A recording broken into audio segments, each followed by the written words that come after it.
Greetings. We are still August 19th and 30 AD. I'm doing two subtexts today because the first one is really short. The second one is a little bit longer. It's a couple pages, so might take me a little while. So bear with me. So this subtext. Jesus cures Peter's mother-in-law. Peter's great humility. Jesus now went without delay with the disciples out of the city gate and along the mountain to Peter's in Bethsaida. They had urged him to do so, for they thought that Peter's mother-in-law was dying. Her sickness had very much increased, and now she had a raging fever. Jesus went straight into her room. He was followed by some of the family. I think Peter's daughter was among them. He stepped to that side of the bed to which the sick woman's face was turned, and leaned against the bed, half standing, half sitting, so that his head approached hers. He spoke to her some words and laid his hand upon her head and breast. She became perfectly still. Then, standing before her, he took her hand and raised her into sitting posture, saying, "Give her something to drink." Peter's daughter gave her a drink out of a vessel in the form of a little boat. Jesus blessed the drink and commanded the invalid to rise. She obeyed and arose from her low couch. Her limbs were bandaged, and she wore a wide night dress. Disengaging herself from her bandages, she stepped to the floor and rendered thanks to the Lord, the entire household uniting with her. At the meal that followed, she helped with the other women and, perfectly recovered, served at table. After that, Jesus, with Peter, Andrew, James, John, and several of the other disciples, went to Peter's fishery on the lake. In the instruction he gave them, he spoke principally of the fact that they would soon give up their present occupations and follow him.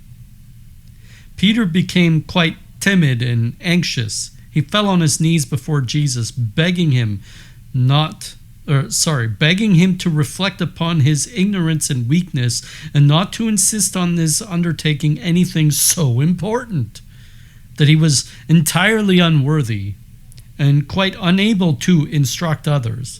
Jesus replied that his disciples should have no worldly solicitude, that he who gave health to the sick would provide for their subsistence and furnish them with ability for what they had to do. All were perfectly satisfied excepting Peter, who in his humility and simplicity could not comprehend how he was for the future to be not a fisherman but a teacher of men. This, however, is not the call of the apostles related in the gospel. That had not yet taken place. Peter had nevertheless already given over a great part of his business to Zebedee. Okay, so as an aside here, she said this is not the call of the apostles related to the gospel. What is transpiring here is not going on in, I don't remember which chapter, but it's not where Jesus bows before him and said, "But Lord, I'm just a man." So anyways, let's keep going. Jesus went again to Capernaum and found an unusual number of sick around Peter's house in the city, outside the city. He cured many and taught again in the synagogue. As the concourse of people continued to increase, Jesus, without being noticed, disengaged himself from the crowd and went alone to a wild but very pleasant ravine, which extended to the south of Capernaum, from Zorobabel's mansion to the dwelling of his servants and workmen. In it were grottos, bushes, and springs, numerous birds, and all kinds of tame and rare animals. It was a skillfully cared-for solitude belonging to Zorobabel, besides being a part of that garden of pleasure, Galilee, thrown open to the public. Jesus spent the night alone and in prayer, the disciples being ignorant of his whereabouts. So now we're Sunday, August 20th, and this is the month of Elul, the 2nd. Early next morning he left the wilderness, but not to return to Capernaum. He ordered Peter and another of the disciples who had come to seek him to send Parmenas, Saturnin, Aristobulus, and Tharcissus, hey, there you go, to a certain place where he would meet them, and thence go to the baths of Bethulia. He went around the height of the valley on which lay Magdalum, which he passed a couple of hours eastward to the left. On the south side of this height was the city of Jotopata, with a J. So this is the next subtext. Jesus at the baths of Bethulia and in Jotopata, with a J. At first I thought that Jesus was going to Genabris, situated among the mountains about 3 hours west of Tiberias, but he did not go there, but to the north side of the valley, where there was the fountain of Bethuel. A great many wealthy and distinguished people from Galilee and Judea owned villas and gardens here, which they occupied in the beautiful season of the year. It's like a little vacation resort. So on the south side of the lake, formed by the northern declivity of the heights of Bethuel, were rows of houses and warm baths, those toward the east being the warmer. The baths had one large reservoir in common, around which were private apartments formed by tents, in which were tubs sunk to a greater or lesser depth in the water, according to the convenience of the bathers. Maybe they were old. So anyways, these private apartments communicated with the reservoir. There were many inns in the neighborhood of the baths. A private house and garden could also be hired for the season with everything else free. The revenues belonged to the city of Bethulia and were used principally to keep up the baths. The waters of the lake were uncommonly pure, clear as a mirror to the very bottom, which was paved with beautiful little white pebbles. It was fed by a stream from the east which flowed from the baths in the valley of Magdalum. The lake swarmed with little pleasure boats, which in the distance looked like ducks. On the north side of the lake, but facing south, were dwellings for the accommodation of female visitors at the baths. Their walks and pleasure grounds, however, were near the brook that flowed through those of the men. Both sides of the valley formed a gentle declivity toward the lake. From the dwellings and baths there ran around the lake, crossing and opening into one another, shady avenues, embowered walks with wide stretching trees and luxuriant foliage, among which lay meadows of very high and beautiful grass, orchards, vegetable gardens, and grounds for riding and games. This sounds pretty luxurious. The view was enchantingly beautiful. Hills and mountains, all teeming with the most exuberant fertility, rich especially in grapes and fruits. The second harvest of the year was now ripe. This is like SoCal, Southern California. Anyways, Jesus remained on the side of the lake. I've never been to South California, sorry. Jesus remained on the side of the lake by which he had come, and put up at a traveler's inn. People soon gathered around him, and he taught them with great sweetness outside the inn. Many women were among his hearers. So we turn to Monday, August 21st. Next morning, I saw a number of little boats coming over from the south side of the lake where the bathers were. It was a deputation of the most distinguished men come to invite Jesus courteously to return with them and preach. Jesus ferried across with them and went to an inn where they presented him with a little luncheon. He taught in the cool of the morning and evening under shady trees on a hill not far from the inn. Most of his hearers stood around him, the women on one side veiled. The order observed was truly pleasing. The people were, for the most part, well-bred and well-inclined, cheerful and good-humored. As there were no factions among them, one did not fear to give vent to his feelings before the others. Consequently, they were all most reverential and attentive to Jesus. They were perfectly carried away and rejoiced by his very first discourse. He taught of purification by water, of the union, equality, and the feeling of confidence that reigned among them, of the mystery of water, of the washing away of sin, of the bath of baptism as administered by John, of the charity and good understanding that ought to unite the baptized, the converted, etc. He borrowed, moreover, subject matter and graceful similitudes from the lovely season, from the country around, the mountains, trees, fruits, and the herds. In short form, everything they saw about them. I saw his audience around Jesus in a circle and at times exchanging places with newcomers to whom he repeated the substance of his last discourse. I saw some gouty invalids moving slowly about. They were mostly government officials and officers who were enjoying a vacation. I recognized them by the uniforms they wore when leaving for their different garrisons around the country. During their stay at the baths, all were dressed alike with nothing to distinguish them from other people. The men wore fine yellow woolen stuff made into tunics and four separate skirts, one above the other, the lower one wrapped into a kind of trousers down to the knees. Some went barefoot, others wore sandals. The upper part of the body was covered with a scapular open at the sides and bound at the waist by a broad girdle. These are like big mantles anyway. The shoulders were covered with an arm flap that reached halfway. It's almost like ponchos, honestly. Anyways, halfway to the elbow, the head was uncovered. They played at games, fighting with little sticks and armed with shields made of leaves.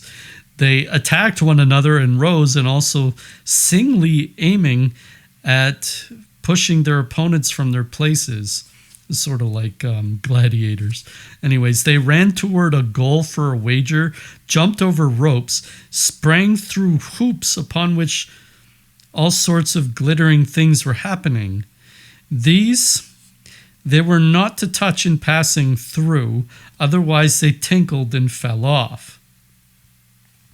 The contestant for the prize lost in proportion to the number thus displaced. The prizes consisted of fruit, which I saw lying ready for the winners. I saw some playing on reed flutes. Others had long, thick reeds through which they gazed into the distance and into the lake. I guess they had telescopes or makeshift telescopes. Anyways, sometimes they blew balls or little arrows through them. Oh, like blow darts, blow guns, as if they were shooting after fishes. I saw that these reeds were flexible. They could be bent to form a ring and then hung on the arm like pool noodles. I saw them also sticking glass globes of different colors on the ends of the reeve and waving them to and fro, thus reflecting the light of the sun. The whole landscape, and it would have looked like a flail of sorts with a glassy end. Anyways, the whole landscape was mirrored in the globes, but in an inverted position, like spoons. When the globes were revolved, the whole lake appeared to be passing overhead. This greatly diverted the beholders. The fruits, and especially the grapes, were truly magnificent. I saw some persons very respectfully and courteously bringing some of the finest to Jesus. The dwellings were on the opposite side of the valley, but their baths were on this side, more toward the east and out of sight of those of the men. On the banks of the stream that flowed out into the lake, I saw little boys in short, white woolen tunics with willow switches and various colors in their hands, driving flocks of different kinds of aquatic birds. The water from the stream and lake was conducted up to the inns on the height and also to the baths. It was received in channels from which it was raised to higher reservoirs and from them to others and so on. I saw the women also playing at different games on the green. They were very modestly clothed in fine white woolen wrappers that fell around them in numerous folds and were girded twice, over the breast and again at the waist. The wide sleeves could be raised or lowered by means of buckles. Around the wrists, they had large stiff frills with many folds, like the tail of a peacock. Their headdress consisted of a cap of circular puffs graduated lower and narrower, wound with silk or small feathers of natural whiteness. It looked like a snail's shell made of feathers. It was tied behind, and a long point made of tassels hung around the back. They wore no veil, but over the face were two sections of finely plaited white transparent stuff like half fans, which reached to below the nose and had holes for the eyes. They could lower them in part if they wished to guard against the sun, or throw them entirely back before men. They were lowered. I saw women amusing themselves lustily at the following game. By lustily, I'm guessing she means like with extravagance. Each had a girdle ending in a ring or a loop around her waist. They formed a circle, each holding her neighbor fast by the loop with one hand and the other being free. A trinket was concealed in the grass, and they turned round here and there in a circle until one of the players spied it. When she stopped to pick it up, the others in the circle gave a sudden jerk. Those following likewise stooped after the treasure, each one trying not to fall. Sometimes they tumbled over one another amid shouts of laughter. So in a funny way, it's like a game of Twister. Anyways, Bethulia was situated on a plateau in a mountainous region, solitary and wild. It was an hour and a half south of the lake. Above it was a great rough-looking tower and many ruined walls and towers. Once upon a time, the city must have extended much further and been very strongly fortified.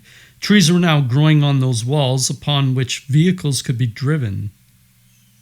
And I saw the visitors at the baths promenading on them. Vehicles, like carts? I don't know. The city lay high up around the mountain. Here it was that Judith became illustrious with Holofernes. The camp of Holofernes stretched from a lake through the ravine of Jotopata around to Dothaim, a couple of hours to the south of Bethulia. From Jotopata also there were visitors at the baths. They did not wait to hear Jesus' instructions, but, returning to Jotopata, spread the news of his presence in Bethulia. Jotopata was situated about an hour and a half to the southeast, built in the bosom of the mountains as an immense cave. Before it rose a mountain from which the descent into the city was over steep or deep wild ditches. It appeared to be built in a deep quarry, the mountain hanging high over it. To the north of the mountain, not quite 2 hours' distance, was Magdalene. On the edge of a deep dale, with its surroundings of avenues, gardens, and towers of all kinds stretching off into the middle of it, between the mountain and Magdalene, were still standing the remains of the channel of an aqueduct through whose arches one could look far off into the country. The channel was now overgrown by vines and foliage. Southward, from Jotopata, rose another wild mountain, pierced right and left by broad ravines. It was a region full of wonderful hiding places. There were numerous Herodians in Jotopata. In the wall of the fortifications they had a secret meeting place. The sect was composed of shrewd, intelligent people ranged under a secret superior. They had signs whereby they recognized one another, and the chiefs could also tell. How? I do not now know. If a member had betrayed anything, secret enemies of the Romans, they were plotting a revolution in favor of Herod. Although, in reality, followers of the Sadducees, yet in the exterior they conformed to the Pharisees, thinking in this way to draw over both parties to their designs. I know women like that. Anyways, they knew indeed that the time had come for the appearance of the Messiah, the King of the Jews, and they resolved to make use of the general belief for the furtherance of their ends. Exteriorly, and through motives of cunning, they were very bland and tolerant, though really treacherous sneaks. Ooh, intrigue. They had, properly speaking, no religion at all. Of course, that would just get in the way. But under the cloak of piety, they labored at the founding of an independent kingdom of this world. Sounds like secularists. And Herod supported them in their intrigues. Oh, look at that. When a synagogue of Jotopata heard of Jesus' presence in the neighborhood, they sent 2 Herodians to the baths of Bethulia to find out what sort of a person he was and to invite him to Jotopata. Jesus, however, gave them no decided answer as to whether he would go or not. About 7 of the disciples that had journeyed with him a couple of weeks before met him here again. 2 of them were John's disciples, some relatives of his, who also were disciples, from the country of Hebron. And that's where Hebron is where a pact of the Essenes were, just south of Jerusalem. And one was a cousin from little Sepphoris. They had been seeking in Galilee and had now found him. During these days, I saw Jesus speaking confidentially with several of the guests at the bath, or at the baths. There must have been some of his own followers among them. When the Herodians, the CIA, when the Herodians returned to Jotopata, one of them sat about preparing the people in case Jesus would come to their city.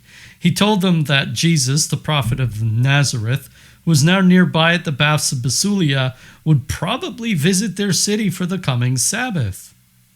He was the one who had made a great uproar in Capernaum on the preceding Sabbath and on the Sabbath before that in Nazareth. He warned them not to be seduced by him, not to applaud him, not even to let him speak for any length of time, but to interrupt him with murmurs and contradictions whenever he said anything singular or unintelligible. And so the people were prepared for Jesus' coming. Tuesday, August 22nd.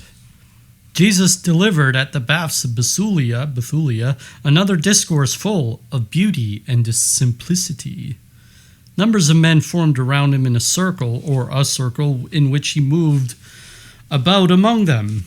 At a distance in the background, several men lame with the gout were timidly standing. They had come to make use of the baths, but had not yet ventured to approach Jesus.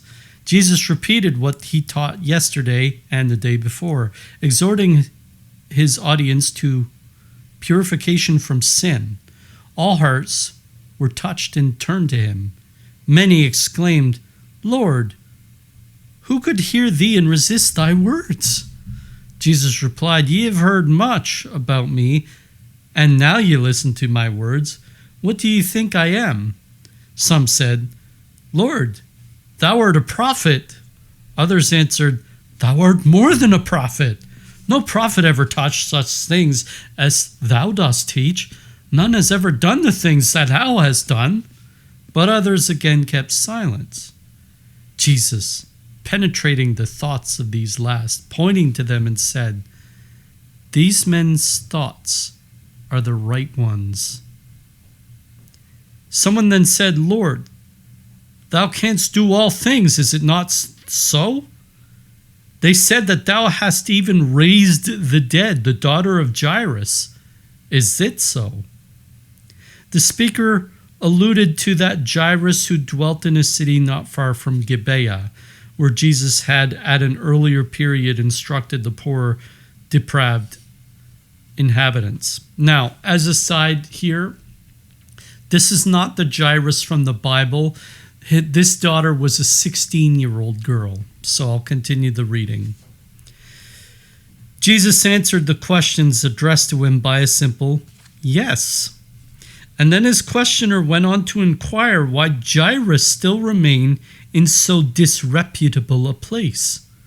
Thereupon Jesus began to speak of fountains in the desert, applying the similitude to the necessity of the weak for a powerful leader.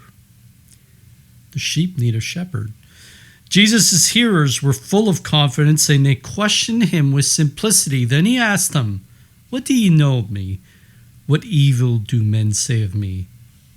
Some answered, "They complain that thou dost not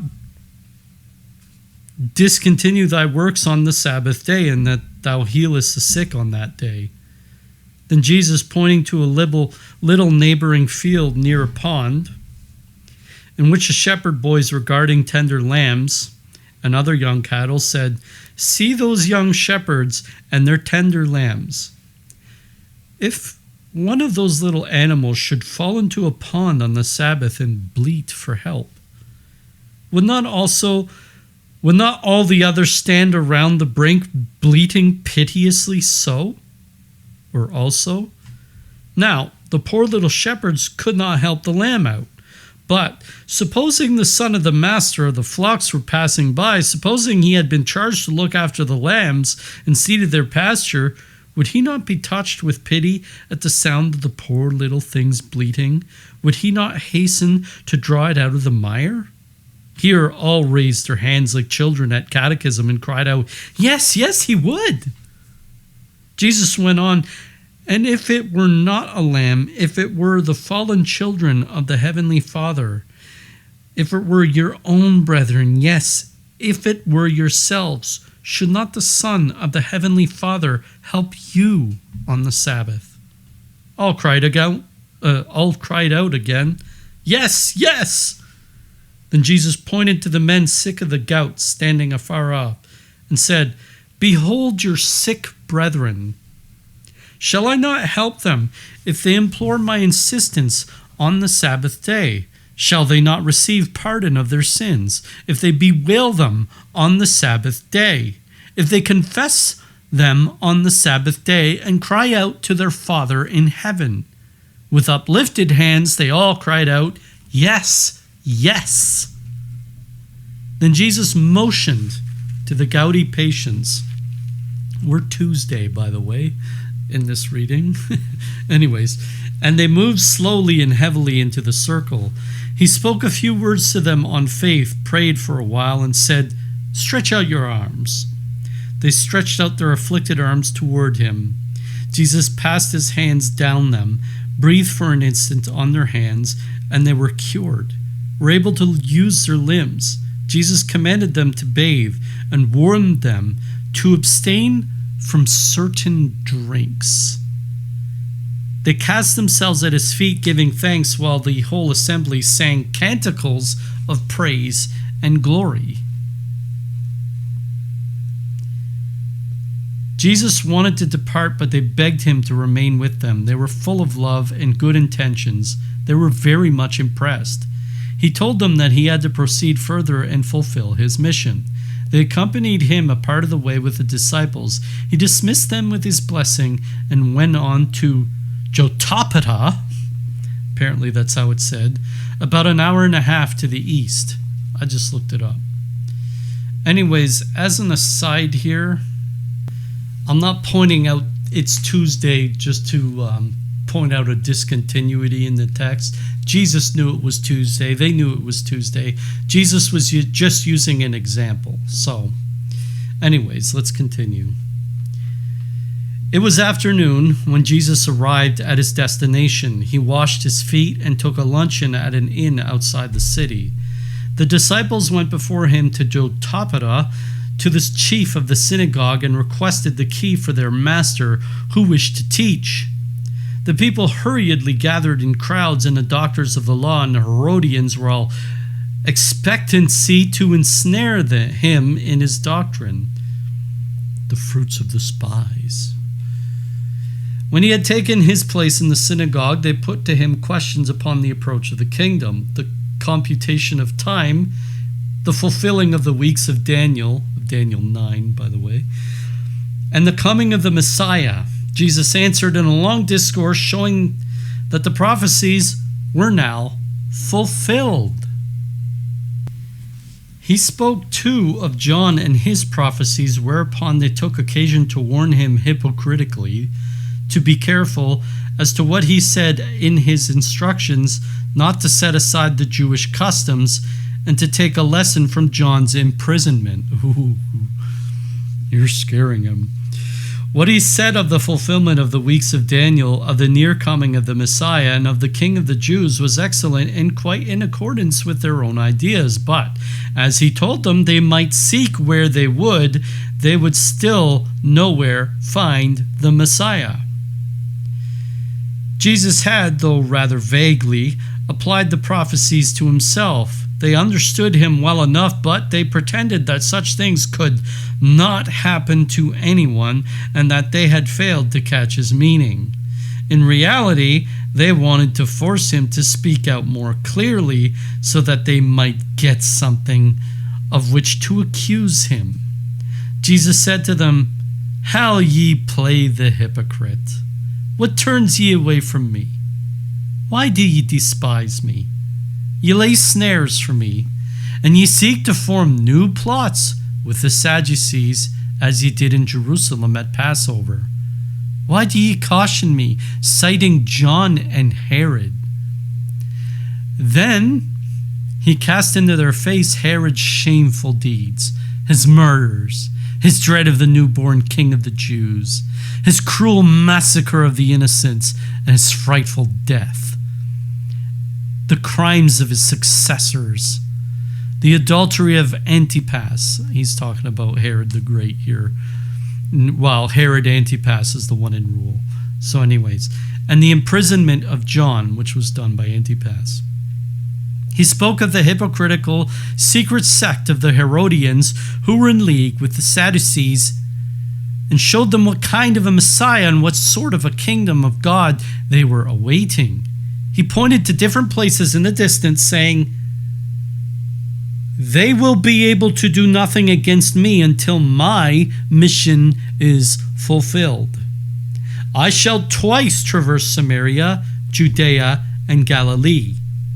Ye have witnessed great signs wrought by me, and seeing still greater, ye shall remain blind." Think John 9 there.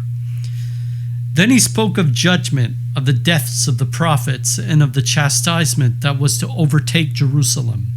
The Herodians, that secret society, seeing themselves discovered, blanched with rage when Jesus referred to Herod's misdeeds, and laid open the secrets of the sect before the people. They were silent, and one by one left the synagogue, as also did the Sadducees, who here had charge of the schools. There were no Pharisees in Jotopata. Jesus now found himself alone with his 7 disciples and the people. He continued to teach some time longer, and many were very much impressed. They declared that they had never listened to such instructions and that he taught better than their own teachers. They reformed their lives and followed him later. But a large part of the people, instigated by the Sadducees and Herodians, murmured against him and raised a tumult. Jesus therefore left the city with the disciples and went southward through the valley, and then up for a couple of hours into a harvest field between Bethulia and Genabris. Here he put up at a large farmhouse whose occupants were well known to him. The holy women had often stayed here overnight on their journeys to Bethany, and the messengers between them and the Savior used to put up at the same place. And that will conclude this long reading. So, I'll try to keep it short. It's actually Jotopata. I screwed that up. Sorry. Some Jews refer to as Yodfat or Yodfat or whatever. I don't know. Anyways, I come across a bunch of foreign words, so I have to guess at their pronunciation. I don't want to make the reading kind of suck as an experience for me, like where I just open it, I see a word I don't understand, I have to go into my program, hit stop, look it up, and then find out how to say it. I probably should do that, but I'm lazy, and I'm not getting paid for this, so too bad. But on all seriousness, I will try to do this more. I'm always looking to improve myself, and it starts by taking on good habits. So me, who preaches good habits, should start taking them on. So anyways, next note, Jesus needed alone time. Every place I've ever moved to, and I've been rather fortunate with this, had nature settings nearby that I could walk to and just sit and enjoy the nature. Even where I live now, we sometimes get Canada geese that stop on our property, so I just watch them. So it's nice. I mean, everybody has to sort of get away from the world on a routine basis. This is why Conchita of Garabandal, she has a holy hour in her house. I know this is common Catholic practice, but every Catholic should practice it. And this is on top of the recitation of the rosary and on top of frequenting the sacraments. This is like bathing for us. When we engage in this good habit of bathing, just like the people at the resort, we bathe our souls, and it's good for us. It helps refresh the will. Now, he goes to a resort in this one, and there was a lesson out of one of my years at university. A lot of it was wasted money, but there was one lesson that stuck to me. She said that when people go to rituals, this is one of my professors, she said when people go to rituals, it's like a tick list she gave us to remember for when we had to write our essays. But one of the things she said was that when you're at a ritual, everybody is kind of equal standing. So let's say you're a high school dropout, and across the aisle from you is a doctor. Well, if you're at Mass, you're kind of like the same status. You're both laymen. You both receive the Eucharist, hopefully on your knees at a communion rail and on the tongue, right? Wink, wink. Anyways, there's supposed to be no social standing there. Nowadays, it might be sneaking back in, if you know what I mean. But anyways, let's move on. Resorts, camps, intrigues, spy networks with like 3-letter agencies. Herod's spy network. And they went to sabotage. And Father Chad Ripperger talked about this, but he mentioned a name. It's like a method of arguing, where is if you're losing the argument, you just start to haggle and talk over, heckle and talk over the speaker. Not haggle.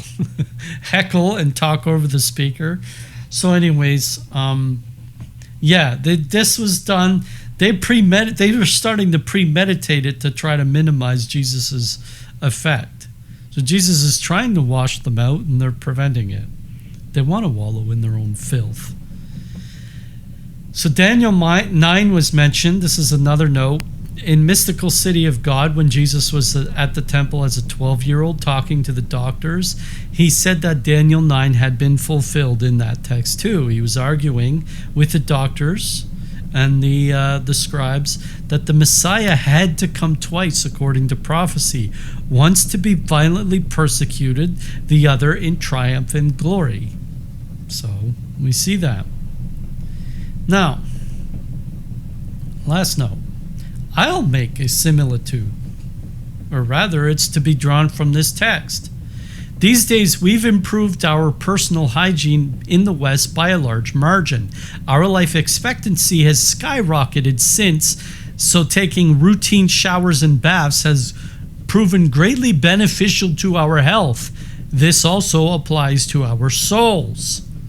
Taking a lot of time to oneself and routine recitation of the rosary and meditation on its mysteries is like a bath for the soul, as is the routine sacraments. Partaking of the sacraments. And notice the people at the baths were utterly astonished with Christ and received him in a very childlike way, while the Pharisees, in contrast, were dogging him and spying against him and trying to cut him off from teaching. So the ones at the baths were allowing themselves to be bathed by the words of Christ, while the Pharisees and Sadducees were wallowing in their own filth and they didn't want any flow to come through them. Now, flow is an arcane thing. I will not get into it here because it's long.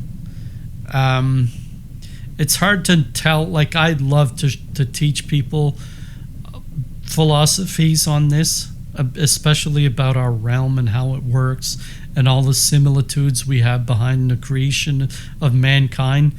But it's like, I'd make these videos too long and I don't want to do that. So have a holy hour, recite the rosary, meditate on its mysteries, partake of the sacraments frequently, bathe your soul.